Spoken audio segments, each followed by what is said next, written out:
ನಮಸ್ಕಾರ ಎಲ್ಲರಿಗೂ. ಬನ್ನಿ ಫ್ರೆಂಡ್ಸ್, ಇವತ್ತಿನ ವಿಡಿಯೋನ ಸ್ಟಾರ್ಟ್ ಮಾಡೋಣ. ನಿನ್ನೆ ವಿಡಿಯೋದಲ್ಲಿ ನಾನು ನಿಮಗೆ ಕಟಿಂಗ್ ಹೇಳ್ಕೊಟ್ಟಿದ್ದೀನಿ. ಈ ವಿಡಿಯೋದಲ್ಲಿ ನಿಮಗೆ ಇದರದ್ದು ಸೇಮ್ ಇದೇ ರೀತಿ ಪ್ರಿನ್ಸ್ ಕಟ್ ನೋಡಿ, ಎಷ್ಟು ನೀಟಾಗಿ ಪ್ರಿನ್ಸ್ ಕಟ್ ಅನ್ನೋದು ಬಂದಿದೆ. ಇದೇ ರೀತಿ ನಿಮಗೆ ಸ್ಟಿಚಿಂಗ್ ಮಾಡೋದು ಹೇಗೆ, ಫ್ರಂಟ್ ಬ್ಯಾಕ್ ನೆಕ್ ಈ ರೀತಿಯಾಗಿ ಬರೋವಂಥ ಡಿಸೈನ್ನ ಇದನ್ನೆಲ್ಲ ಯಾವ ರೀತಿ ನೀವು ಸ್ಟಿಚ್ ಮಾಡ್ಕೋಬೋದು. ತುಂಬ ಬಿಗಿನರ್ಸ್ ಆಗಿದ್ರು ಕೂಡ ನಿಮಗೆ ಕಷ್ಟನೇ ಅನ್ಸೋದಿಲ್ಲ. ಅಷ್ಟು ಈಸಿಯಾಗಿ ಇದನ್ನು ನೀವು ಸ್ಟಿಚಿಂಗ್ ಮಾಡೋದು ಹೇಗೆ ಅನ್ನೋದನ್ನು ನಾನು ಈ ವಿಡಿಯೋದಲ್ಲಿ ಹೇಳ್ಕೊಡ್ತೀನಿ. ಅದಕ್ಕಿಂತ ಮುಂಚೆ ಹೊಸದಾಗಿ ನೋಡ್ತಾ ಇರೋರು ಆದಷ್ಟು ನಮ್ಮ ಚಾನಲ್ನ ಸಬ್ಸ್ಕ್ರೈಬ್ ಮಾಡ್ಕೊಂಡು ನೋಡಿ. ಹಾಗೇನೆ ಈ ವಿಡಿಯೋ ಖಂಡಿತ ಈ ಡಿಸೈನ್ ಇಷ್ಟ ಆಗಿದ್ರೆ ಖಂಡಿತ ವಿಡಿಯೋಗೊಂದು ಲೈಕ್ ಕೊಡಿ ಫ್ರೆಂಡ್ಸ್.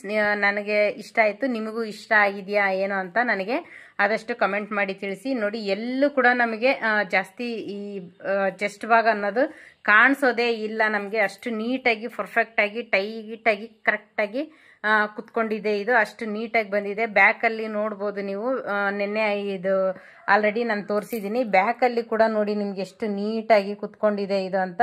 ಇದ್ರದ್ದು ಸ್ಟಿಚಿಂಗ್ ಮಾಡೋದು ಹೇಗೆ ಅನ್ನೋದನ್ನೆಲ್ಲ ನಾನು ನಿಮಗೆ ಕಂಪ್ಲೀಟಾಗಿ ಹೇಳ್ಕೊಡ್ತೀನಿ. ಎಲ್ಲೂ ಸ್ಕಿಪ್ ಮಾಡಿದಿರಾ ಫುಲ್ ಪೂರ್ತಿ ವಿಡಿಯೋ ನೋಡಿ. ಹಾಗೇನೆ ಖಂಡಿತ ಈ ವಿಡಿಯೋಗೆ ಲೈಕ್ ಕೊಡಿ ಫ್ರೆಂಡ್ಸ್. ಬನ್ನಿ, ಆಗಿದ್ರೆ ಇದನ್ನ ಸ್ಟಿಚಿಂಗ್ ಮಾಡೋದು ಹೇಗೆ ಅಂತ ನೋಡೋಣ. ಮೊದಲಿಗೆ ನಾವು ಡೋರಿನ ರೆಡಿ ಮಾಡಿ ಇಟ್ಕೋಬೇಕು. ಇದು ಟೈಯಿಂಗ್ ಮಾಡೋಕ್ಕೆ ಫ್ರಂಟಲ್ಲಿ ಬರೋ ಅಂಥದ್ದು, ಬ್ಯಾಕಲ್ಲಿ ಬರೋ ಅಂಥದ್ದಕ್ಕೆ ನಾನು ರೆಡಿಮೇಡ್ನ ಅಟ್ಯಾಚ್ ಮಾಡ್ಕೊಂಡಿದ್ದೀನಿ. ಈ ರೀತಿಯಾಗಿ ಸ್ಟ್ರೈಟಾಗಿ ಕೂಡ ತೊಗೋಬೋದು. ನಿಮ್ಮ ಹತ್ರ ಹೆಚ್ಚಿಗೆ ಬಟ್ಟೆ ಇತ್ತು ಅಂದರೆ ಫ್ರೆಂಡ್ಸ್, ನೀವು ಆದಷ್ಟು ಕ್ರಾಸಾಗಿ ತೊಗೊಳ್ಳಿ, ತುಂಬಾ ನೀಟಾಗಿ ಬರುತ್ತೆ. ಅದು ಈ ಥರ ಸ್ಟ್ರೈಟಾಗಿ ತೊಗೊಂಡಾಗ ಅಷ್ಟು ನೀಟಾಗಿರಲ್ಲ. ನನಗೆ ನೀವೇ ನೋಡಿದ್ರೆ ಎಲ್ಲ ಕಟಿಂಗ್ ಮಾಡುವಾಗ ಬಟ್ಟೆನೇ ಇದ್ದಿದ್ದಿಲ್ಲ ಅದರಲ್ಲಿ ಹೆಚ್ಚಿಗೆ. ಹಾಗಾಗಿ ನಾನು ಇದನ್ನ ಸ್ಟ್ರೈಟಾಗಿ ತೊಗೊಂಡಿದ್ದೀನಿ. ಬಟ್ಟೆ ಏನಾದರೂ ಇತ್ತು ಅಂದರೆ ನೀವು ಆದಷ್ಟು ಕ್ರಾಸಾಗಿ ಪೈಪಿಂಗ್ ಪೀಸ್ ಕಟ್ ಮಾಡ್ತೀವಲ್ಲ ಆ ರೀತಿ ತೊಗೊಂಡು ಈ ರೀತಿ ಲೂಫ್ನ ನೀವು ರೆಡಿ ಮಾಡಿ ಇಟ್ಕೊಂಡ್ರೆ ಇದು ನಮಗೆ ಚೆನ್ನಾಗಿರುತ್ತೆ. ಯಾಕೆ ಅಂದರೆ ಕ್ರಾಸಾಗಿ ಬರೋದು ಏನಾಗುತ್ತೆ, ಅಲ್ಲಿ ರಿಂಕಲ್ ಬರೋದಿಲ್ಲ, ನೀಟಾಗಿ ಕುತ್ಕೊಳ್ಳುತ್ತೆ. ಅದು ಈ ಥರ ಸ್ಟ್ರೈಟಾಗಿ ಕಟ್ ಮಾಡಿದ್ವಿ ಅಂದರೆ ಅದು ಅಷ್ಟು ನೀಟಾಗಿ ಬರೋದಿಲ್ಲ. ನೋಡಿ, ಇದನ್ನು ನಾನೇನು ಲೂಫ್ನ ಟರ್ನ್ ಮಾಡ್ತಾಯಿದ್ದೀನಿ, ಇದು ಆನ್ಲೈನಲ್ಲಿ ಸಿಗುತ್ತೆ ಫ್ರೆಂಡ್ಸ್. ಬೇಕಿದ್ದರೆ ನೀವು ತೊಗೋಬೋದು. ಡಿಸ್ಕ್ರಿಪ್ಷನ್ ಬಾಕ್ಸಲ್ಲಿ ಇದರದ್ದು ಲಿಂಕ್ ಹಾಕಿರ್ತೀನಿ. ಇದು ಫಸ್ಟ್ ಇದನ್ನು ರೆಡಿ ಮಾಡ್ಕೊಂಡ್ಮೇಲೆ ನಾವು ಎಲ್ಲ ಪೀಸು ಇದೆಯಾ ಅಂತ ನೀವು ಕರೆಕ್ಟಾಗಿ ನೋಡ್ಕೋಬೇಕಾಗುತ್ತೆ. ಏಕೆಂದರೆ ನೆನ್ನೆ ಕಟ್ ಮಾಡಿ ನಾವು ನೆಕ್ಸ್ಟ್ ಡೇ ಹೊಲಿತೀವಿ ಅಂದಾಗ ಯಾವುದಾದ್ರೂ ಒಂದು ಪೀಸ್ ಮಿಸ್ ಆಗಿದೆಯೋ ಹೇಗೆ, ಅದನ್ನು ಮಾತ್ರ ನೀವು ಬಿಗಿನರ್ಸ್ ಆಗಿದ್ದರೆ ಖಂಡಿತ ಮರಿಬಾರ್ದು. ಎಲ್ಲ ಪೀಸು ಇದೆಯಾ, ನೀಟಾಗಿದೆಯಾ ಅಂತ ನೋಡ್ಕೋಬೇಕು. ಆನಂತರ ಆಮೇಲೆ ನೀವು ಕಟ್ ಮಾಡಿ ಇಟ್ಟಿರ್ತೀರಲ್ಲ, ಕಟ್ ಮಾಡಿ ಇಟ್ಟಾಗ ತುಂಬ ಟೈಟಾಗಿ ಕಟ್ಟಿ ಇಡಬಾರ್ದು. ಅದು ಏನಾಗುತ್ತೆ, ಕಾಟನ್ ಲೈನಿಂಗ್ ಹಾಕಿದರೆ ನೀವು ಎಲ್ಲ ಫುಲ್ಲು ಒಂಥರ ಸಿಂಕ್ ಆದಂಗೆ ಆಗಿಬಿಡುತ್ತೆ. ಆದಷ್ಟು ಸ್ವಲ್ಪ ಲೂಸಾಗಿ ಕಟ್ಟಿ ಇಟ್ಕೊಳ್ಳಿ. ಈಗ ನೋಡಿ, ನಾನು ಫ್ರಂಟ್ ಭಾಗ ತೊಗೊಂಡು ಏನು ಮಾಡ್ತಾಯಿದ್ದೀನಿ, ಲೈನಿಂಗ್ ಪೀಸು ಮೇನ್ ಪೀಸು ಎರಡಕ್ಕೂ ಸ್ಟಿಚ್ ಹಾಕ್ಕೊತಾ ಇದ್ದೀನಿ. ಅಂದರೆ ಯಾವುದೇ ರೀತಿ ನಾನು ನೆಕ್ಕನ್ನ ಟರ್ನ್ ಮಾಡ್ತಾಯಿಲ್ಲ, ಹಾಗೆ ಉಲ್ಟಾ ಅದ್ರ ಮೇಲೆ ಲೈನಿಂಗ್ ಹಾಕ್ಕೊಂಡು ಈ ರೀತಿ ಸುತ್ತು ಕೂಡ ಹೊಲಿಗೆ ಹಾಕ್ಕೊತಾ ಇದ್ದೀನಿ. ನಂತರ ಇದು ಏನಿದೆ ಎಲ್ಲ ಹೆಚ್ಚಿಗೆ ಇರೋ ಪೀಸ್ನೆಲ್ಲ ನೀಟಾಗಿ ಲೈನಿಂಗ್ ಎಲ್ಲಿಗಿದೆಯೋ ಅಲ್ಲಿಗೆ ಈ ಮೇನ್ ಪೀಸ್ನೆಲ್ಲ ಕಟ್ ಮಾಡ್ಕೋಬೇಕು. ಈ ಕಟ್ ಮಾಡುವಾಗೂ ಫ್ರೆಂಡ್ಸ್ ನೀವು ಆದಷ್ಟು ನೀಟಾಗಿ ಕಟ್ ಮಾಡ್ಕೋಬೇಕು. ಅಲ್ಲೆಲ್ಲೇ ಬಟ್ಟೆ ಹೆಚ್ಚಿಗೆ ಬಿಟ್ಟರೆ ಅಂದರೆ ನಮಗೆ ಮಾರ್ಜಿನಲ್ಲಿ ಲೈನಿಂಗಿಗೂ ಇದಕ್ಕೂ ನೀವೇನಾದರೂ ಸರಿಯಾಗಿ ಕಟ್ ಮಾಡಲಿಲ್ಲ ಅಂದರೂ ಕೂಡ ಆಲ್ಟ್ರೇಷನ್ ಬರೋ ಚಾನ್ಸ್ ಇರುತ್ತೆ. ಹಾಗಾಗಿ ಆದಷ್ಟು ಅದನ್ನು ಕೂಡ ನೀವು ನೀಟಾಗಿ ಕಟ್ ಮಾಡೋದಂತೂ ಮರಿಬಾರ್ದು. ಎಲ್ಲೇ ಹೆಚ್ಚಿಗೆ ಎಲ್ಲೂ ಬಿಡೋಕ್ಕೆ ಹೋಗಬಾರ್ದು. ಲೈನಿಂಗ್ ಎಷ್ಟಕ್ಕಿದೆಯೋ ಅಷ್ಟಕ್ಕೆ ಕರೆಕ್ಟಾಗಿ ಫೋಲ್ಡ್ ಮಾಡ್ಕೋಬೇಕು. ನಂತರ ಈ ರೀತಿ ಮಡಚಿ ಇಲ್ಲೊಂದು ನ್ಯಾಚ್ ಹಾಕಬೇಕು. ಅಂದರೆ ಇದು ಸೆಂಟರ್ಗೆ ಅಂತ ನಮಗೆ ಕರೆಕ್ಟಾಗಿ ಗೊತ್ತಾಗುತ್ತೆ.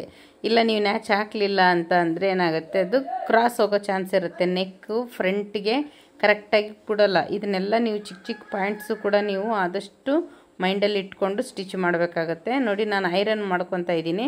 ಇದು ಏನು ಶೈನಿಂಗ್ ಇರೋದು ತೋರಿಸಿದ್ದೀನಿ, ಅದು ಶೈನಿಂಗ್ ಇರೋದು ಬಟ್ಟೆ ಮೇಲಿರಬೇಕು. ಐರನ್ ಬಾಕ್ಸ್ಗೆ ಹೊರಟಾಗಿರೋದು ಮೇಲೆ ಇರಬೇಕು. ಶೈನಿಂಗ್ ಇರೋದನ್ನೇನಾದರೂ ನೀವು ಮೇಲೆ ಹಾಕಿದ್ರಿ ಅಂದರೆ ಏನಾಗುತ್ತೆ, ಅದು ಎಲ್ಲ ಕ್ಯಾನ್ವಾಸ್ ಎಲ್ಲ ಐರನ್ ಬಾಕ್ಸ್ಗೆ ಅಂಟ್ಕೊಂಡ್ಬಿಡುತ್ತೆ. ಹಾಗಾಗಿ ಆದಷ್ಟು ನೋಡಿಕೊಂಡು ಶೈನಿಂಗ್ ಏನಿದೆಯೋ ಅದು ಬಟ್ಟೆಗೆ ಟಚ್ ಆಗಿರಬೇಕು. ಆ ರೀತಿ ಹಾಕ್ಕೊಂಡು ಇದನ್ನು ಐರನ್ ಮಾಡ್ಕೊಳ್ಳಿ. ಐರನ್ ಇಲ್ಲ ಅಂದರೆ ನಾನು ಓದು ವಿಡಿಯೋದಲ್ಲಿ ಡಿಸೈನ್ ಬ್ಲೌಸ್ದಲ್ಲಿ ಯಾವ ರೀತಿ ಐರನ್ ಬಾಕ್ಸ್ ಇಲ್ಲ ಅಂದರೂ ಕೂಡ ಯಾವ ರೀತಿ ಕ್ಯಾನ್ವಾಸ್ನ ರೆಡಿ ಮಾಡ್ಕೋಬೋದು ಅಂತ ನಾನು ತೋರಿಸ್ಕೊಟ್ಟಿದ್ದೀನಿ. ಆ ಥರನೂ ಮಾಡ್ಬೋದು. ನಾನು ಎಲ್ಲ ಥರನೂ ಹೇಳ್ಕೊಟ್ಟಿರ್ತೀನಿ ಎಲ್ಲ ಟೈಮಲ್ಲಿ ಒಂದೊಂದು. ಯಾಕೆಂದರೆ ನಮ್ಮದು ಕೂಡ ಹಳ್ಳಿ ಆಗಿರೋದ್ರಿಂದ ಎಲ್ಲ ಟೈಮಲ್ಲೂ ಕರೆಂಟ್ ಇರುತ್ತೆ ಅಂತ ಹೇಳೋಕ್ಕಾಗಲ್ಲ. ಹಾಗಾಗಿ ಯಾವ ಟೈಮಲ್ಲಿ ಕರೆಂಟ್ ಇದ್ದರೂ ಇಲ್ಲದೆ ಹೋದರೂ ಕೂಡ ನಮ್ಮ ಕೆಲಸ ನಡೀತಾ ಇರಬೇಕಲ್ಲ, ಹಾಗಾಗಿ ಅದನ್ನು ಕೂಡ ನಾನು ಹೇಳ್ಕೊಟ್ಟಿದ್ದೀನಿ. ಅರ್ಧ ಇಂಚು ಹೆಚ್ಚಿಗೆ ಬಿಟ್ಟು ನಂತರ ಕ್ಯಾನ್ವಾಸಿಗೆ ಕರೆಕ್ಟಾಗಿ ಈ ಬಟ್ಟೆನ ಈ ರೀತಿ ಫೋಲ್ಡಿಂಗ್ನ ಮಾಡ್ಕೋಬೇಕಾಗತ್ತೆ. ನೋಡಿ ನಾನು ಯಾವ ಥರ ಇದನ್ನು ಸ್ಟಿಚ್ ಮಾಡ್ತಾಯಿದ್ದೀನಿ ಅನ್ನೋದನ್ನು ನೋಡ್ಕೊಳ್ಳಿ. ಕರೆಕ್ಟಾಗಿ ಅದಕ್ಕೆ ಇದು ಆಗಬೇಕದು, ಅಂದರೆ ಕ್ಯಾನ್ವಾಸಿಗೆ ಕರೆಕ್ಟಾಗಿ ಫೋಲ್ಡಿಂಗ್ ಆಗಿರಬೇಕು. ಹೆಚ್ಚು ಕಡಿಮೆ ಏನಾದರೂ ಬಿಟ್ಟರೆ ಅಂದರೆ ಅದು ಏನಾಗುತ್ತೆ, ಲೂಸಾಗಿ ನೆಕ್ ಅಷ್ಟು ನೀಟಾಗಿ ಬರೋದಿಲ್ಲ. ನೀಟಾಗಿ ನಾವು ಕರೆಕ್ಟಾಗಿ ಕ್ಯಾನ್ವಾಸ್ ಇರೋದಕ್ಕೆ ಈ ರೀತಿ ಫೋಲ್ಡ್ ಮಾಡಿಕೊಂಡಾಗ ಚೆನ್ನಾಗಿ ಡಿಸೈನ್ ಕೂಡ ಚೆನ್ನಾಗಿ ಬರುತ್ತೆ. ಇದನ್ನು ಕೂಡ ಎಕ್ಸ್ಟ್ರಾ ಇರೋ ಅಂಥದ್ದು ಬಟ್ಟೆನ ಕಟ್ ಮಾಡ್ಕೋಬೇಕಾಗುತ್ತೆ. ಯಾವುದಕ್ಕೂ ನೀವು ಎಕ್ಸ್ಟ್ರಾ ಬಟ್ಟೆ ಬಿಟ್ಟರೆ ಅಂದರೆ ಅಲ್ಲಿ ನಮಗೇನಾಗ್ಬಿಡುತ್ತೆ, ಅದು ಮಾರ್ಜಿನ್ ಚೇಂಜ್ ಆಗಿಬಿಡುತ್ತೆ. ಎಕ್ಸ್ಟ್ರಾ ನಾವೇನು ತೊಗೊಂಡಿರ್ತೀವಿ ಅದಕ್ಕಿಂತ ಜಾಸ್ತಿನೇ ಆಗಿಬಿಟ್ಟಿರುತ್ತೆ. ಇದಕ್ಕೂ ಕೂಡ ಕರೆಕ್ಟಾಗಿ ಈ ರೀತಿ ನ್ಯಾಚನ್ನ ಹಾಕ್ಕೋಬೇಕು. ನಾನು ಫ್ರಂಟ್ ಪಾರ್ಟ್ ರೆಡಿ ಮಾಡಿ ನ್ಯಾಚ್ ಹಾಕ್ಕೊಂಡಿದ್ದೆ. ಈಗ ಈ ಕ್ಯಾನ್ವಾಸ್ ಏನು ರೆಡಿ ಮಾಡ್ಕೊಂಡಿದ್ದೀನಿ ಇದಕ್ಕೂ ಕೂಡ ನಾನು ಕರೆಕ್ಟಾಗಿ ನ್ಯಾಚನ್ನ ಹಾಕಿದ್ದೀನಿ. ಎಲ್ಲ ಕಡೆಗೂ ನ್ಯಾಚ್ ಕರೆಕ್ಟಾಗಿ ಹಿಡಿದು ಹಾಕಿರಬೇಕು. ನಂತರ ಈ ರೀತಿ ಒಂದು ಮಾರ್ಕರಿಂದ ಕರೆಕ್ಟ್ ಸೆಂಟರ್ಗೆ ಈ ರೀತಿ ಫೋಲ್ಡನ್ನು ಮಾಡ್ಕೋಬೇಕಾಗತ್ತೆ. ನೋಡಿ ಅದ್ರ ಮೇಲೇ ಇನ್ನೊಂದು ಸಲ ಈ ಥರ ಲೈನ್ ಹಾಕ್ಕೊಂಡಾಗ ನೆಕ್ ಅನ್ನೋದು ಒಂದು ಸೈಡಿಗೆ ಹೋಗೋದಿಲ್ಲ, ಕರೆಕ್ಟಾಗಿ ಬರುತ್ತೆ. ನಂತರ ಕರೆಕ್ಟಾಗಿ ಕ್ಯಾನ್ವಾಸ್ ಪಕ್ಕಕ್ಕೆ ನಾವು ಯಾವ ರೀತಿ ಶೇಪ್ ಇದೆಯೋ, ಯಾವ ರೀತಿ ಡಿಸೈನ್ ಇದೆಯೋ ಅಂತ ನೋಡಿಕೊಂಡು ಅಷ್ಟಕ್ಕೇ ನಾವು ಸ್ಟಿಚ್ಚನ್ನ ಹಾಕ್ಕೋಬೇಕು. ನಂತರ ನಾವು ಫಸ್ಟೇ ಏನು ಈ ಲೂಪ್ನ ರೆಡಿ ಮಾಡಿ ಇಟ್ಕೊಂಡಿರ್ತೀವಿ ನೋಡಿ, ಇದನ್ನು ಕರೆಕ್ಟಾಗಿ ಆ ಡಿಸೈನು ನಾವು ಶೇಪ್ ಕೊಟ್ಟಿದ್ದೀವಲ್ಲ ಆ ಡಿಸೈನ್ಗೆ ಕರೆಕ್ಟಾಗಿ ಬರೋ ರೀತಿ ಈ ಥರ ಸ್ಟಿಚ್ ಹಾಕ್ಕೋಬೇಕು. ನೋಡಿ ನಾನು ಇಲ್ಲೇ ಹಾಕ್ತಾಯಿದ್ದೀನಿ ಅಂತ. ಯಾವುದೇ ಕಾರಣಕ್ಕೂ ಇದೇನಾದರೂ ನೀವು ಲೂಪ್ನ ಆಮೇಲೆ ಅಟ್ಯಾಚ್ ಮಾಡ್ತೀನಿ ಅಂದರೆ ಅಷ್ಟು ನೀಟಾಗೂ ಬರೋದಿಲ್ಲ, ಸರಿಯಾಗಿ ಬರೋದಿಲ್ಲ. ಹಾಗಾಗಿ ಈ ಟೈಮಲ್ಲೇ ನೋಡಿ ಮತ್ತೆ ಈ ಶೇಪ್ ಬಂದಿರೋ ಕಡೆನೇ ಇದನ್ನು ಕರೆಕ್ಟಾಗಿ ಕೂಡಿಸ್ಕೊಂಡು ಒಂದೆರಡು ರಫ್ ಸ್ಟಿಚ್ಚನ್ನ ಹಾಕ್ಕೊಂಡು ಮತ್ತು ಈ ರೀತಿ ಕರೆಕ್ಟಾಗಿ ಕ್ಯಾನ್ವಾಸ್ ಎಲ್ಲಿಗಿದೆಯೋ ಅಲ್ಲಿಗೆ ಈ ರೀತಿ ಸ್ಟಿಚ್ಚನ್ನ ಹಾಕ್ಕೋಬೇಕು. ನೋಡಿ ನಾನು ಯಾವ ರೀತಿ ಹಾಕಿದ್ದೀನಿ ಅಂತ. ಯಾವುದೇ ಕಾರಣಕ್ಕೂ ಇದು ಏನು ನಾವು ಟೈಯಿಂಗ್ ಮಾಡಿರ್ತೀವಲ್ಲ, ರೆಡಿ ಮಾಡ್ಕೊಂಡಿರೋದನ್ನು ಮಿಸ್ ಮಾಡ್ದಿರ ನಾವು ಅಟ್ಯಾಚ್ ಮಾಡಲೇಬೇಕು. ಇದು ಯಾವ ರೀತಿ ಇದೆಯೋ ಅದೇ ರೀತಿಯಾಗಿ ನೀಟಾಗಿ ಕಟ್ ಮಾಡ್ಕೋಬೇಕಾಗುತ್ತೆ. ನಂತರ ನ್ಯಾಚನ್ನು ಕೂಡ ಹಾಕ್ಕೋಬೇಕು. ಸ್ಟ್ರೈಟಾಗಿರೋ ಕಡೆ ಯಾವ ಕಾರಣಕ್ಕೂ ನ್ಯಾಚ್ ಹಾಕಬಾರ್ದು. ಈ ರೀತಿ ರೌಂಡು, ಕರ್ವು, ಶೇಪು, ಡಿಸೈನ್ ಎಲ್ಲಿ ಬಂದಿರುತ್ತೋ ಅಲ್ಲಿ ಮಾತ್ರ ಹಾಕಬೇಕು. ಈ ಕಡೆ ನೋಡಿ ಸ್ಟ್ರೈಟ್ ಇದೆ, ನಾನು ಒಂದು ಕೂಡ ನ್ಯಾಚ್ ಹಾಕಿಲ್ಲ. ಸ್ಟ್ರೈಟ್ ಇರೋ ಕಡೆ ನ್ಯಾಚ್ ಹಾಕಿದ್ರೆ ಅಂದರೆ ಲೂಸ್ ಆಗಿಬಿಡುತ್ತೆ, ಅದು ನೀಟಾಗಿ ಕಾಣಿಸಲ್ಲ ಡಿಸೈನ್. ಹಾಗಾಗಿ ಸ್ಟ್ರೈಟ್ ಇರೋ ಕಡೆ ಯಾವತ್ತೂ ಅಷ್ಟೇ ನ್ಯಾಚ್ ಹಾಕಲೇಬಾರ್ದು. ನಂತರ ಇದನ್ನ ಕ್ಯಾನ್ವಾಸ್ನ ರಿವರ್ಸ್ ಮಾಡಿಕೊಂಡು ಈ ರೀತಿ ಟರ್ನ್ ಮಾಡ್ಕೊತಾ ಇದ್ದೀನಿ ನಾನು. ಯಾವ ರೀತಿ ಇದೆಯೋ ಕ್ಯಾನ್ವಾಸ್ ಅದಕ್ಕೆ ಕರೆಕ್ಟಾಗಿ ಈ ರೀತಿ ಎಳೆದು ಸ್ಟಿಚ್ಚನ್ನ ಹಾಕ್ಕೋಬೇಕಾಗತ್ತೆ ನೀವು. ನೋಡಿ ಕ್ಯಾನ್ವಾಸ್ ಎಲ್ಲೂ ಕೂಡ ಒಂಚೂರು ಕಾಣಿಸ್ಬಾರ್ದು, ಅದು ಆ ರೀತಿ ಬರೋ ಹಾಗೆ ನೀವು ಇದನ್ನು ಕರೆಕ್ಟಾಗಿ ಕೈಯಿಂದ ಡಿಸೈನ್ನ ಹೊರಗಡೆ ಮಾಡಿಕೊಂಡು ಕ್ಯಾನ್ವಾಸ್ನ ಈ ರೀತಿ ಸ್ಟಿಚ್ಚನ್ನ ಹಾಕ್ಕೋಬೇಕು. ತುಂಬ ಅಂದರೆ ತುಂಬಾ ಈಸಿ ಇದೆ ಫ್ರೆಂಡ್ಸ್. ಇದರದ್ದು ಕಟಿಂಗ್ ನೀವು ಯಾರೆಲ್ಲ ನೋಡಿಲ್ಲ ಅದನ್ನು ನಾನು ಡಿಸ್ಕ್ರಿಪ್ಷನ್ ಬಾಕ್ಸಲ್ಲಿ ಲಿಂಕ್ ಕೊಟ್ಟಿರ್ತೀನಿ. ಖಂಡಿತ ಆ ವಿಡಿಯೋನ ನೀವು ನೋಡಬೇಕು. ಯಾಕೆ ಅಂದರೆ ಇದು ಎಷ್ಟು ಬ್ಲೌಸ್ ನೀವೇ ನೋಡಿದ್ರೆ ಎಲ್ಲ ಹಳ್ಳಿ ಸೈಡ್ ಉಡೋಂಥ ಮಧುಬಾಲ ನೆಕ್ ಡಿಸೈನ್ ಅಂತಲೇ ಹೇಳ್ಬೋದು. ಇದನ್ನು ಸಿಟಿ ಕಡೆ ಎಲ್ಲ ತುಂಬ ಫ್ರಂಟಲ್ಲಿ ತುಂಬ ಡೀಪ್ ಇಟ್ಬಿಟ್ಟಿರ್ತಾರೆ. ಆ ರೀತಿ ಹಳ್ಳಿ ಕಡೆ ಎಲ್ಲ ನಡೆಯೋದಿಲ್ಲ. ಆ ರೀತಿ ಹೊಲಿದ್ರೆ ನಮಗೆ ಈ ಡಿಸೈನೇ ಬೇಡ ಅಂತಾರೆ. ನೋಡಿ ಯಾವ ರೀತಿಯಾಗಿ ಫೈನಲ್ ಆಗಿ ರೆಡಿಯಾಗಿದೆ ಇದು. ನಂತರ ಈ ಲೇಸ್ ಏನಿರುತ್ತೆ ಈ ರೀತಿ ಉಲ್ಟಾ ಕಡೆ ಇಟ್ಕೋಬೇಕು. ನೋಡಿ ಈ ಎಡ್ಜಿಗೆ ಬರೋ ಹಾಗೆ ಇಲ್ಲಿ ಉಲ್ಟಾ ಕಡೆಯಿಂದ ಸ್ಟಿಚ್ಚನ್ನ ಹಾಕ್ಕೋಬೇಕಾಗುತ್ತೆ. ತುಂಬ ಎಡ್ಜಿಗೆ ಹಾಕ್ಕೋಬೇಕು ಅಂತ ಅಂದ್ರೇನು ಫುಲ್ಲು ಡೌನಿಂಗ್ ಕೂಡ ಹೋಗಬಾರ್ದು. ಒಂದು ಮಾರ್ಜಿನ್ ನಮಗೆ ಆಲ್ರೆಡಿ ಗೊತ್ತಿರುತ್ತೆ, ಇಷ್ಟಕ್ಕೆ ಹಾಕ್ಕೊಂಡ್ರೆ ನಮಗೆ ಈ ರೀತಿ ಬರುತ್ತೆ ಇದು ಅಂತ. ಇದಕ್ಕೆ ನಾವು ಈ ಸ್ಟಿಚ್ಚನ್ನ ಹಾಕ್ಕೋಬೇಕು. ನಂತರ ನೋಡಿ ಇದನ್ನು ಇದೇ ರೀತಿ ಫೋಲ್ಡಿಂಗ್ ಮಾಡಬೇಕು. ಈ ಫೋಲ್ಡಿಂಗ್ ಮಾಡುವಾಗ ನಿಮ್ಗೊಂದು ಟ್ರಿಕ್ ಇರುತ್ತೆ ಇದರಲ್ಲಿ. ನೀವು ಫುಲ್ಲು ಎಳಿಬಾರ್ದು, ಒಂಚೂರು ಲೂಸ್ ಬಿಟ್ಟು ಕೆಳಗಡೆ ಇರೋ ಬಟ್ಟೆ ಏನಿದೆ ಅದಕ್ಕೆ ನೀಟಾಗಿ ಕೂಡೋ ರೀತಿ ಈ ರೀತಿ ನೀವು ಸ್ಟಿಚ್ಚನ್ನ ಹಾಕ್ಕೋಬೋದು. ಫುಲ್ಲು ಟೈಟಾಗಿ ಎಳೆದ್ರಿ ಅಂದರೆ ಏನಾಗುತ್ತೆ, ಅದು ಆರೆಂಜ್ ಕಲರ್ ಬಟ್ಟೆ ಕಾಣಿಸ್ತಾ ಇರುತ್ತೆ, ಅದು ಕವರ್ ಮಾಡ್ಕೊಳ್ಬೇಕು ನಾವು. ಅದನ್ನು ನೀವು ಒಂದು ಸ್ವಲ್ಪ ಸ್ಟಿಚ್ ಮಾಡುವಾಗ ನಿಮಗೆ ಆವಾಗಲೇ ಐಡಿಯಾ ಬಂದುಬಿಡುತ್ತೆ ಅದು. ಆ ರೀತಿಯಾಗಿ ನೋಡಿಕೊಂಡು ಮಾಡಬೇಕಾಗುತ್ತೆ. ನೋಡಿ ಯಾವ ರೀತಿ ಬಂದಿದೆ ಅಂತ. ಈಗೆಲ್ಲ ಟ್ರೆಂಡ್ ಇರೋಂಥ ಬ್ಲೌಸ್ಗಳನ್ನು ನೀವು ಆದಷ್ಟು ಈ ರೀತಿ ಸ್ಟಿಚ್ ಮಾಡಿದಾಗ ಫ್ರೆಂಡ್ಸ್ ನಿಮಗೂ ಕೂಡ ಕಸ್ಟಮರ್ ಅನ್ನೋದು ಜಾಸ್ತಿ ಆಗ್ತಾರೆ.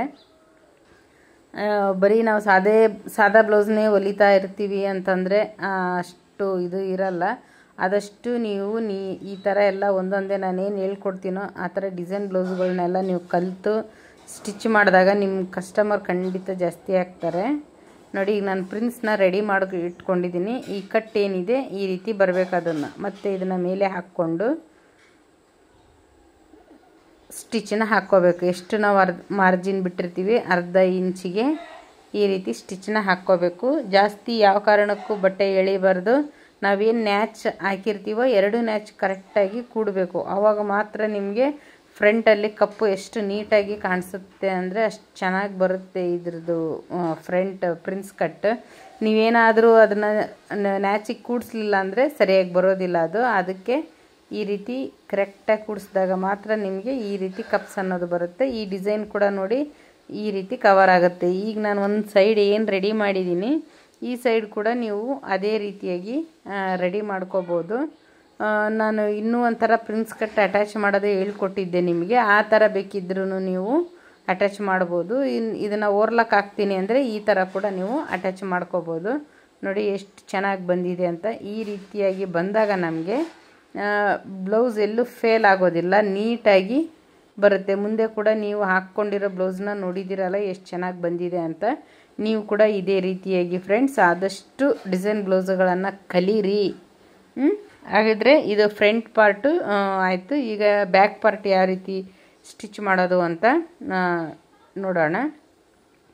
ಒಂದು ರೆಡಿಮೇಡ್ ಡೋರಿ ತೊಗೊಂಡಿದ್ದೀನಿ. ಅದಕ್ಕೆ ನಾನು ಕರೆಕ್ಟಾಗಿ ಸೆಂಟರ್ಗೆ ಮಾರ್ಕ್ ಮಾಡಿಕೊಂಡು ಈ ರೀತಿ ಒಂದು ಸ್ಟಿಚ್ಚನ್ನ ಹಾಕ್ತಾಯಿದ್ದೀನಿ. ಈ ರೀತಿ ನೀವು ಸ್ಟಿಚ್ ಹಾಕೋದ್ರಿಂದ ನಿಮಗೆ ಕರೆಕ್ಟಾಗಿ ಬ್ಯಾಕಲ್ಲಿ ಟೈಯಿಂಗ್ ಮಾಡಿದಾಗ ಎರಡೂ ಕೂಡ ವಿ ಶೇಪಲ್ಲಿ ಎಷ್ಟು ನೀಟಾಗಿ ಬರುತ್ತೆ.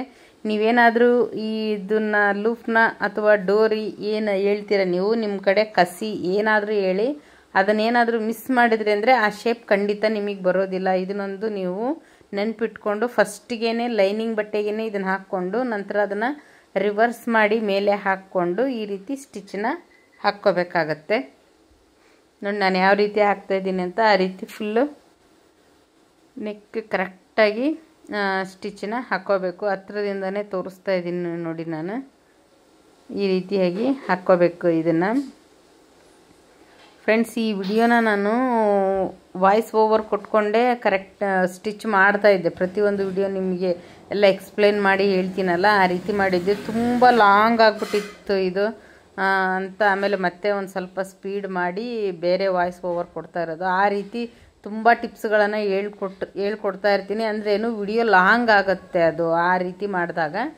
ಇದನ್ನು ನಾನು ಮತ್ತೆ ಒಂದು 2 ಸ್ಪೀಡ್ ಎಕ್ಸ್ಟ್ರಾ ಮಾಡಿ ಈ ರೀತಿ ವಾಯ್ಸ್ ಓವರ್ ಸಪ್ರೇಟ್ ಕೊಡ್ತಾ ಇದ್ದೀನಿ. ಇದನ್ನು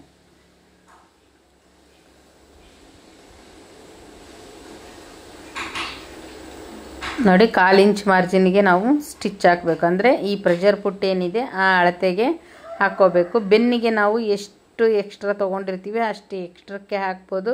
ಇಲ್ಲಾಂದರೆ ಸಪ್ರೇಟ್ ಪೀಸ್ ಕೂಡ ಅಟ್ಯಾಚ್ ಮಾಡ್ಕೋಬೋದು ಫ್ರೆಂಡ್ಸ್ ಇದಕ್ಕೆ.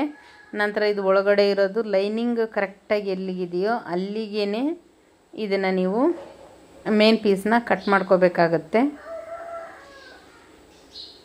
ಆದಷ್ಟು ಈ ಥರ ಬ್ಲೌಸ್ಗಳನ್ನು ಕಟ್ ಮಾಡಿ ಸ್ಟಿಚ್ ಮಾಡಿ ನಂದು ವಾಟ್ಸಪ್ ನಂಬರ್ ಕೂಡ ಹಾಕ್ಬೋದು. ನೀವು ಏನಾದರೂ ಅದರಲ್ಲಿ ಡೌಟ್ಸ್ ಇತ್ತು ಅಂದರೂ ಕೂಡ ನೀವು ಕ್ಲಿಯರ್ ಮಾಡ್ಕೋಬೋದು. ನೋಡಿ ಎಕ್ಸ್ಟ್ರಾ ಅದನ್ನೆಲ್ಲ ಈ ರೀತಿ ಕಟ್ ಮಾಡಿಕೊಂಡು ಇದಕ್ಕೆ ಮಾತ್ರ ರೌಂಡ್ ಇರೋ ಕಡೆ ಎಲ್ಲ ಕಡೆನೂ ಇದಕ್ಕೆ ನಾವು ನ್ಯಾಚನ್ನ ಹಾಕ್ಕೋಬೇಕಾಗತ್ತೆ. ಅದು ಕೂಡ ಕ್ರಾಸ್ ನ್ಯಾಚನ್ನ ಹಾಕ್ಕೋಬೇಕು.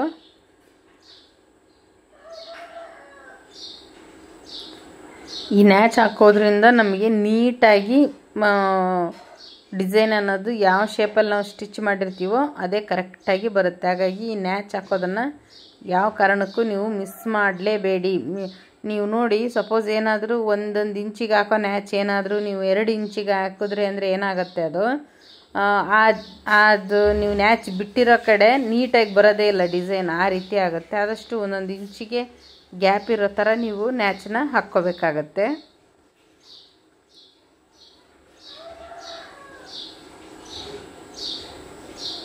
ನೋಡಿ ನಾನು ಯಾವ ರೀತಿ ಎಳಿತಾ ಇದ್ದೀನಿ ಅಂತ. ಎರಡೂ ಸೈಡ್ ಕೂಡ ಇದೇ ರೀತಿ ನಾವು ಎಳೆದು ನೀಟಾಗಿ ಸ್ಟಿಚ್ಚನ್ನ ಹಾಕ್ಕೋಬೇಕು. ಈಗ ನಾನು ಹಾಕ್ತಾ ಇರೋ ಸ್ಟಿಚ್ ಎಡ್ಜಿಗೆ ಹಾಕ್ತಾಯಿದ್ದೀನಿ. ನಿಮಗೆ ಇದಕ್ಕೇನಾದರೂ ಲೇಸ್ ಅಟ್ಯಾಚ್ ಮಾಡ್ತೀನಿ ಅಂದರೂ ಕೂಡ ನೀವು ಮಾಡ್ಕೋಬೋದು. ನಮಗೆ ಲೇಸ್ ಅಟ್ಯಾಚ್ ಮಾಡಲ್ಲ ನಾನು ಅನ್ನಾಗಿದ್ದರೆ ಈ ರೀತಿ ಕೂಡ ನೀವು ಹಾಗೆ ಕೂಡ ಪ್ಲೇನ್ ಬಿಡ್ಬೋದು. ಲೇಸ್ ಅಟ್ಯಾಚ್ ಮಾಡೋದ್ರಿಂದ ಏನಾಗುತ್ತೆ, ಸ್ವಲ್ಪ ದಿನಕ್ಕೆಲ್ಲ ಅದು ಕಲರ್ ಶೇಡ್ ಆಗಿಬಿಡುತ್ತೆ. ಎಂಥ ಹೊಸ ಬ್ಲೌಸ್ ಇದ್ದರೂ ಕೂಡ ಹಾಳಾಗುತ್ತೆ. ಹಾಗಾಗಿ ಆ ಥರ ಬೇಡ ಅಂದರೆ ಈ ರೀತಿ ಎಡ್ಜಿಗೆ ಒಂದು ಸ್ಟಿಚ್ ಹಾಕ್ಕೊಂಡು ಬಿಟ್ಟರೂ ಕೂಡ ನೀಟಾಗಿ ಕಾಣಿಸುತ್ತೆ. ನೋಡಿ ನಾನು ಎಷ್ಟು ಎಡ್ಜಿಗೆ ಸ್ಟಿಚ್ ಹಾಕ್ತಾಯಿದ್ದೀನಿ ಅಂತ ಅದನ್ನು ನೀವು ಖಂಡಿತ ಫಾಲೋ ಮಾಡಬೇಕು.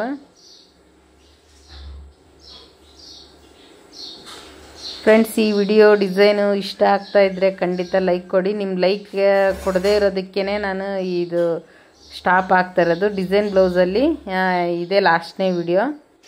ನೆಕ್ಸ್ಟ್ ನಿಮಗೆ ಎಂಬ್ರಾಯ್ಡ್ರಿದು ಕ್ಲಾಸು ಸ್ಟಾರ್ಟ್ ಆಗುತ್ತೆ 1ನೇ ತಾರೀಕಿಂದ. ಯಾರೆಲ್ಲ ನೀವು ಅದಕ್ಕೂ ಕೂಡ ಜಾಯ್ನ್ ಆಗಬೇಕು ಅಂದ್ಕೊಂಡಿದ್ದೀರ, ಜಾಯ್ನ್ ಆದರೆ ಅದಕ್ಕೂ ಏನಾದರೂ ಲೈಕ್ಸ್ ಬಂದಿಲ್ಲ ಅಂದರೆ ಅದು ಕೂಡ, ಯಾಕೆಂದರೆ ನಾನು 1 ಅವರೆಲ್ಲ ವಿಡಿಯೋ ಮಾಡಿ ಅದಕ್ಕೆ ಈ ವಿಡಿಯೋ ನಾನು ನಿಮಗೆ ಯೂಟ್ಯೂಬಿಗೆ ಬರಬೇಕಾದ್ರೆ ಒಂದು 4-5 ಅವರ್ ಟೈಮ್ ಹಿಡಿಯುತ್ತೆ.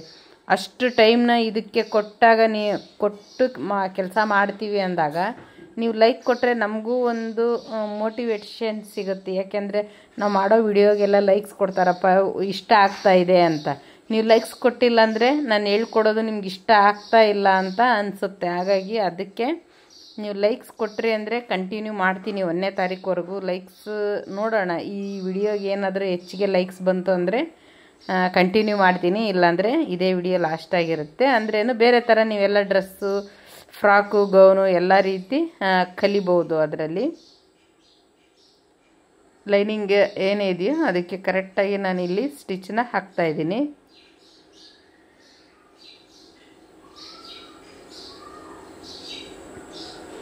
ಎಕ್ಸ್ಟ್ರಾ ಇರೋದನ್ನೆಲ್ಲ ಈಗ ಕಟ್ ಮಾಡ್ಕೊತಾ ಇದ್ದೀನಿ. ಈ ಕಟ್ ಮಾಡೋದು ಅಷ್ಟೇ, ನಾನು ಆವಾಗಲೇ ಹೇಳಿದ್ದೀನಿ ನಿಮಗೆ. ಇದರಲ್ಲಿ ಏನಾದರೂ ಎಕ್ಸ್ಟ್ರಾ ಬಿಟ್ಟರೆ ಅಂದರೆ ನೀವು ಸೈಡ್ ಫಿಟ್ಟಿಂಗಲ್ಲಾಯಿತು, ಸ್ಲೀವ್ ಅಟ್ಯಾಚ್ ಮಾಡೋದ್ರಲ್ಲಾಯಿತು, ಎಲ್ಲದರಲ್ಲೂ ನಿಮಗೆ ಆಲ್ಟ್ರೇಷನ್ ಬಂದ್ಬಿಡುತ್ತೆ.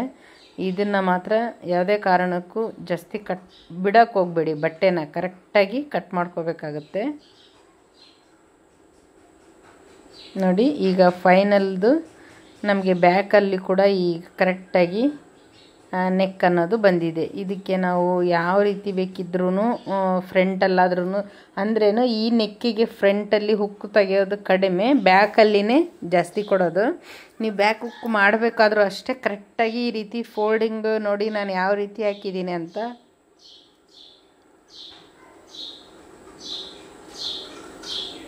ಸೆಂಟರ್ಗೆ ಕರೆಕ್ಟಾಗಿ ಕಟ್ ಮಾಡ್ಕೋಬೇಕು. ಈ ಫೋಲ್ಡಿಂಗಲ್ಲಿ ಏನಾದರೂ ನೀವು ಮಿಸ್ ಮಾಡಿದ್ರಿ ಅಂದರೆ ಖಂಡಿತ ಅದು ನಿಮಗೆ ಉಕ್ಪಟ್ಟಿ ಕಾಜಾಪಟ್ಟಿ ಕರೆಕ್ಟಾಗಿ ಸೆಂಟರ್ಗೆ ಇರೋದಿಲ್ಲ, ಅದು ಒಂದು ಸೈಡಿಗೆ ಹೋಗ್ಬಿಡುತ್ತೆ. ಹಾಗಾಗಿ ಆ ಥರ ಆಗಬಾರ್ದು ಅಂದರೆ ಎಲ್ಲ ಕಡೆ ಬಟ್ಟೆನ ನಾನು ಯಾವ ರೀತಿ ತೋರಿಸಿದೆ ನಿಮಗೆ ಅದೇ ರೀತಿ ಫೋಲ್ಡಿಂಗ್ ಮಾಡಿಕೊಂಡು ಕರೆಕ್ಟಾಗಿ ಸೆಂಟರ್ಗೆ ಕಟ್ ಮಾಡ್ಕೋಬೇಕು. ನೀವು ಏನಾದರೂ ಬ್ಯಾಕಲ್ಲೂ ಕೂಡ ನಮಗೆ ಬೇಡ ಅನ್ನೋ ಹಾಗಿದ್ದರೆ ಸೈಡಲ್ಲಿ ಜಿಪ್ಪು ಕೂಡ ಅಟ್ಯಾಚ್ ಮಾಡ್ಕೋಬೋದು. ಸೈಡ್ ಫಿಟ್ಟಿಂಗ್ ಏನು ಮಾಡ್ತೀವಿ ಅಲ್ಲಿ ಜಿಪ್ ಕೂಡ ಅಟ್ಯಾಚ್ ಮಾಡ್ಬೋದು. ನಾನು ಇವ್ರದ್ದು ಏನು ಸ್ಟಿಚ್ ಮಾಡ್ತಾಯಿದ್ದೀನಿ, ಇವ್ರ ಸಿಸ್ಟರ್ ಬ್ಲೌಸ್ದು ಅದೇ ರೀತಿ ಸೈಡಲ್ಲಿ ಜಿಪ್ ಹಾಕಿ ಕೊಟ್ಟಿದ್ದೆ. ಅದಕ್ಕೆ ಅವರು ಜಿಪ್ಪು ಸ್ವಲ್ಪ ದಿನ ಆದಮೇಲೆ ಹೋಗ್ಬಿಡ್ತವೆ ಅಕ್ಕ, ನಮಗೆ ಹುಕ್ಸೆ ಮಾಡಿಕೊಡು ಅಂತ ಅವ್ರ ತಂಗಿ ಹೇಳಿದ್ರು, ಅಕ್ಕ ಹೇಳಿದ್ರು. ಹಾಗಾಗಿ ಇದಕ್ಕೆ ನಾನು ಹುಕ್ ಹಾಕ್ತಾಯಿದ್ದೀನಿ. ಇಲ್ಲಾಂದರೆ ನೀವು ಶೋಲ್ಡ್ರಲ್ಲಿ ಕೂಡ ಹುಕ್ಪಟ್ಟಿ ಕಾಜಾಪಟ್ಟಿನ ಮಾಡ್ಕೋಬೋದು. ಲೆಫ್ಟ್ ಸೈಡಿಗೆ ಬರೋ ರೀತಿ ಎಡಗಡೆ ಭಾಗದಲ್ಲಿ ಇದೇ ರೀತಿ ಕಾಜಾಪಟ್ಟಿ ಗುಂಡಿ ಪಟ್ಟಿನ ನೀವು ಬೇಕಾದ್ರೆ ಎಡಗಡೆ ಸೈಡಿಗೂ ಮಾಡ್ಕೋಬೋದು. ಆ ಥರನೂ ನಿಮಗೆ ಕಲಿಬೇಕು. ಸೈಡ್ ಫಿಟ್ಟಿಂಗಲ್ಲಿ ಮಾಡುವಾಗ ಜಿಪ್ ಅಟ್ಯಾಚ್ ಮಾಡೋದು, ಶೋಲ್ಡ್ರಲ್ಲಿ ಯಾವ ರೀತಿ ಮಾಡ್ಕೊಳ್ಳೋದು ಅಂತ ಏನಾದರೂ ಕಲಿಬೇಕು ಅಂತ ಅಂದ್ಕೊಂಡಿದ್ರೆ ಅದಕ್ಕೂ ಕೂಡ ನೀವು ಕಾಮೆಂಟ್ ಮಾಡಿ, ನಾನು ನಿಮಗೆ ಅದನ್ನು ಹೇಳ್ಕೊಡ್ತೀನಿ. ಉಕ್ಪಟ್ಟಿ ಕಾಜಾಪಟ್ಟಿ ಇದೆಲ್ಲ ಆಲ್ರೆಡಿ ತುಂಬ ವಿಡಿಯೋಗಳನ್ನೇ ಮಾಡಿದ್ದೀನಿ ನಾನು, ಅದನ್ನೆಲ್ಲ ನೀವು ನೋಡಿದ್ರೆ ಗೊತ್ತಾಗುತ್ತೆ. ಅಂದರೆ ಫ್ರಂಟಲ್ಲಿ ಲೆಫ್ಟಿಗೆ ನಮಗೆ ಹುಕ್ ಬರುತ್ತೆ, ರೈಟಿಗೆ ಹುಕ್ಕದು ಲಾಕ್ ಬರುತ್ತೆ. ಬ್ಯಾಕಲ್ಲಿ ಮಾಡುವಾಗ ಲೆಫ್ಟಿಗೆ ಹುಕ್ ಲಾಕ್ ಬರುತ್ತೆ, ರೈಟಿಗೆ ಹುಕ್ ಬರುತ್ತೆ. ಸ್ವಲ್ಪ ಇದು ಇರುತ್ತೆ, ಉಲ್ಟಾ ಆಗುತ್ತೆ. ಮತ್ತು ಹಂಗಂತ ನೀವು ಕನ್ಫ್ಯೂಸ್ ಆಗಬೇಡಿ. ಆಗಲೇ ನಮಗೆ ಸ್ಟಿಚ್ ಮಾಡುವಾಗಲೇ ಗೊತ್ತಾಗ್ಬಿಡುತ್ತೆ ಅದು ಯಾವ ಕಡೆ ಬಂದರೆ ಕರೆಕ್ಟಾಗಿರುತ್ತೆ ಅಂತ. ಒಂದಷ್ಟು ಬ್ಲೌಸ್ಗಳನ್ನ ಸ್ಟಿಚ್ ಮಾಡೋವರೆಗೂ ಅಷ್ಟೇ. ಆಮೇಲೆ ನಮಗೆ ಆಲ್ರೆಡಿ ಅದು ಅರ್ಥ ಆಗಿಬಿಡುತ್ತೆ. ಓ ಇದು ರಾಂಗ್ ಆಗಿದೆ, ಇದು ಈ ಕಡೆ ಬರಬೇಕು, ನಾನು ಇದನ್ನು ರಾಂಗ್ ಮಾಡಿದ್ದೀನಿ ಅಂತ ನಿಮಗೆ ಅನಿಸ್ಬಿಡುತ್ತೆ. ಅಲ್ಲಿವರೆಗೂ ನೀವು ಪ್ರಾಕ್ಟೀಸ್ನ ಕೈ ಬಿಡಲೇಬಾರದು. ನೋಡಿ ಬ್ಯಾಕಲ್ಲಿ ಕೂಡ 2 ಉಕ್ಪಟ್ಟಿ ಕಾಜಾಪಟ್ಟಿ ರೆಡಿ ಮಾಡಿ ಇಟ್ಕೊಂಡಿದ್ದೀನಿ. ಎಷ್ಟು ನೀಟಾಗಿ ಬಂದಿದೆ ಅಲ್ವಾ ಫ್ರೆಂಡ್ಸ್. ಈ ಡಿಸೈನು ನಿಮಗೂ ಕೂಡ ಇಷ್ಟ ಆಯಿತು ಅಂತ ಅಂದ್ಕೊಂಡಿದ್ದೀನಿ. ಇಷ್ಟ ಆಗಿದರೆ ಆದಷ್ಟು ನಿಮ್ಮ ಫ್ಯಾಮಿಲಿ ಫ್ರೆಂಡ್ಸ್ ಯಾರಾದರೂ ಈ ಥರ ಡಿಸೈನ್ ಬ್ಲೌಸು ಅಥವಾ ಕ್ಲಾಸ್ನ ಕಲಿಬೇಕು ಅಂದ್ಕೊಂಡಿರೋರಿಗೆ ನಮ್ಮ ವಿಡಿಯೋಗಳನ್ನು ಆದಷ್ಟು ಶೇರ್ ಮಾಡಿ ಫ್ರೆಂಡ್ಸ್. ನೋಡಿ ಯಾವ ರೀತಿ ಬಂದಿದೆ. ನಿಮಗೂ ಇಷ್ಟ ಆಗಿದೆ ಅಂತ ಅಂದ್ಕೊಂಡಿದ್ದೀನಿ. ಇಷ್ಟ ಆಗಿದರೆ ಖಂಡಿತ ಲೈಕ್ ಮಾಡಿ. ಹೇಗೆ ಅನ್ನಿಸ್ತು ಅಂತ ಕೂಡ ಆದಷ್ಟು ಫ್ರೆಂಡ್ಸ್ ನನಗೆ ಕಮೆಂಟ್ ಮಾಡಿ ತಿಳಿಸಿ. ಈ ರೀತಿ ಇನ್ನೂ ಹೆಚ್ಚೆಚ್ಚು ಡಿಸೈನ್ ನೀವು ಯಾವ ರೀತಿ ಕಲಿಬೇಕು ಅಂದ್ಕೊಂಡಿದ್ದೀರಾ ಅಂತ ಕೂಡ ನನಗೆ ಕಮೆಂಟ್ ಮಾಡಿ ತಿಳಿಸಿ. ಫ್ರೆಂಡ್ಸ್, ಈ ವಿಡಿಯೋನ ನಾನು ಇಲ್ಲಿಗೆ ಎಂಡ್ ಮಾಡ್ತಾಯಿದ್ದೀನಿ. ನೆಕ್ಸ್ಟ್ ವಿಡಿಯೋದಲ್ಲಿ ಸಿಗೋಣ. ಅಲ್ಲಿವರೆಗೂ take care. Bye bye. Thank you so much.